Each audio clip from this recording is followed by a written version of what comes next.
Welcome back, Estelden here. So we're going into 2020, and ideally, we're going to see the benefits of Star Wars Jedi Fallen Order going forward. Now this game has been out for a while, so there's no real point for me going too far into it. It's a good game, it's not particularly unique, but its success is actually far more important to gaming as a whole than the game we actually got. You go back 12 months ago, and AAA gaming as a whole would have you believe that single-player games were a dead waste of time. Apparently no one wants to spend full price on a single player title, and the only way forward is games that draw you in to keep you coming back.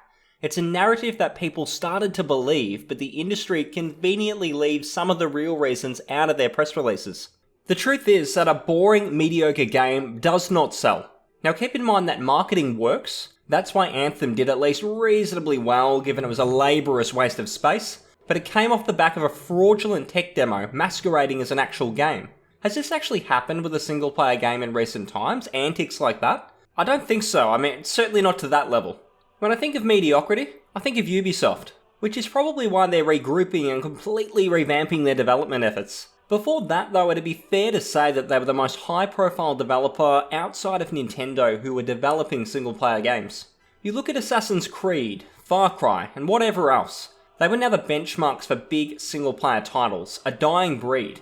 The trouble is, they're mostly soulless. Office manager developed drivel that's designed around metrics, surveys, and spreadsheets, and not a genuine clear vision on making a great game. Things have changed. Looking back at a classic title that everyone knows, let's say Ocarina of Time. Now the key with Ocarina of Time is the world feels designed. You explore the world and go on an adventure, the characters, the areas, the secrets, they're all hand-placed and you feel like you're really discovering something. It becomes fun and enjoyable to play because of the content inside it. Now if you look at the average Assassin's Creed game, it is very different. On the surface it might seem similar, but the fundamentals are worlds apart. Secrets just don't feel interesting. They're all about following things around a map like a checklist. Sometimes that gets you mindlessly following markers instead of actually using your brain and doing some thinking. The main story is also written like a bad novel, not like a video game, and then missions and gameplays are inserted into it afterwards. Normally it's very repetitive as well. We all remember things like that eavesdropping mission where you follow enemies in what feels like a ludicrous display of stealth that just makes no sense and really takes you out of the immersion. I mention all of this because of one thing. Single player games are not bad sellers. It's that the games themselves just aren't very good at the moment. Successes like Stardew Valley are not an exception. It's that a good quality game that gets exposure is just rare. Stardew isn't the only good one. There's plenty of other smaller games like that, but they just don't get the attention or the word of mouth to be a really big heavy hitter like that. So this all relates back to Star Wars Jedi because it's a decent game and it's selling well. And it's made EA and the other studios rethink things. Activision got a taste of things with Sekiro, but they might have had the mindset that Dark Souls was a niche series that just happened to have a big following because of its gimmick, being hard. And yeah, I'm sure that's all it is, and the rewarding combat, incredible level design has absolutely nothing to do with it. But EA having this happen to them must have been mind-blowing to them. When they decimated Westwood, creators of Command & Conquer all those years ago, I'm sure they didn't think they'd be back in this position, realising that good single-player games might actually bring some reward. I love that Star Wars Jedi isn't incredible for this reason. EA can't point to this being some sort of novelty, a one-off thanks to a game of unusually high quality. No. This is the sort of game you get when you give a competent team some free rein. When you don't interfere with them at every turn and have conversations like, how is this going to bring in as much money as FIFA? It seems like some power might be being taken back by consumers who are invested in and buy single player games, along with the devs that are passionate about them.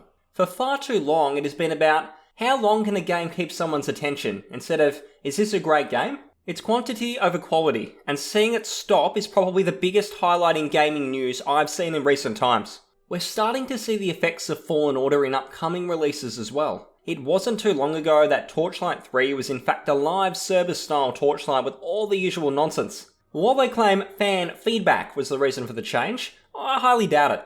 Publishers have not given a toss about what fans think in many years. It's only when numbers started to dwindle on games like Destiny that they started to change their tune. The sad reality though, is the publishers would almost be disappointed with Fallen Order's performance. To see it sell twice as many copies at launch as Battlefront 2 would have caused all the gaming CEOs to grit their teeth. In their ideal world, the narrative that gamers hate anything single player and demand live service would actually be true. and they'd gobble up the loot boxes, believe every press release, but that ship has sailed. Publishers got greedy too fast, whether it be because they were scared of future regulation, trying to beat each other to the top of the pyramid of who can rip everyone off while releasing unfinished games, probably all of the above, and it's resulted in a competent, finished title people are actually recommending through word of mouth. That is the best happy accident we could ask for. The positives about Fallen Order's success will be seen with what comes next. We've seen Activision greenlight an original Crash Bandicoot thanks to the remasters already, and you can pretty much guarantee that Respawn are developing another single-player Star Wars. Whether it ends up being a direct sequel or not, I'm not sure to be honest. I'd probably rather something new. But anyway, other studios may follow suit. We've seen 2K Games tell Rockstar to get a move on, which will likely mean more single-player titles since they won't want online games then clashing with their GTA and Red Dead Online. That's likely going to mean more Max Payne, perhaps Bully, again, those will be single-player. So this could be the resurgence and the recovery from what's been a pretty stale 5 years or so of remasters, re-releases, and overhyped live services that are barely the standard of games that were once cancelled due to low quality a couple of decades ago. But they are now the bread and butter of AAA. Another point worth mentioning is the Dark Souls effect. Dark Souls and by association Sekiro have been some of the bigger, mostly single-player titles to come out in the last few years. Well, actually, it's been about 10 years since the original Dark Souls, and its influence is still being felt. There's just something about it which has probably made it the most interesting and most talked about style of video game that's actually original. I mean, in the last few years, the only other original style of game I can think of is walking simulators. And that pretty much collapsed on itself as a genre, looking at Telltale there. So Fallen Order borrows heavily from Dark Souls, and it makes me wonder if some of the suits involved in greenlighting the project wanted something to ensure the audience that brought Sekiro also got this game too. This is something gaming does that is pretty important to other mediums also. Say you want to go and see live music and there's a band you like. A lot of the time you can't just go and see that band, they've got a couple of other acts on the bill. But have you ever noticed how you don't actually like any of the other bands? That's because the people running the show actually hope that you don't like them. They want to bring in a whole other audience to the show as well, so that it's all these people who like different bands and they all have to fork out a ticket that's worth the price of all three bands combined. If they just announced a concert with three bands that were all similar, they're just going to bring in one type of audience member and that's not going to increase their ticket sales. Well, gaming does this as well, because gaming likes to cross over genres now in hopes of making sure fans of all different types of genres find something they like and buy the game. There's no sense in excelling in one area now, is there? Why do that when you can advertise RPG elements in Assassin's Creed or Diablo mechanics in World of Warcraft? Publishers are desperate to have every type of gamer tip their toe into their game. It doesn't bother them if a game's vision is compromised to do it, and it's the reason we've seen less successful franchises over the last 10 years. When every game is a forgettable mess that tries to shoehorn in something from every genre, how is a brand new franchise supposed to build an audience or a fan base? Dishonored is a good example of this. It's a great game and I enjoyed all the entries as those immersive sim-style games offer so much, but if you ask someone to describe Dishonored to you as a game, it would get really convoluted. Well, it's a stealth game, it's got level design, but you can play it as an action game, you've got this, you've got that, the possibilities are endless. The problem is, the possibilities transcend into mediocrity because it doesn't really excel at any one thing. It feels like a title designed as a stealth game with action elements thrown in because Bethesda didn't think a AAA stealth game could sell very well. I realise that's probably not a popular opinion, but that has always frustrated me.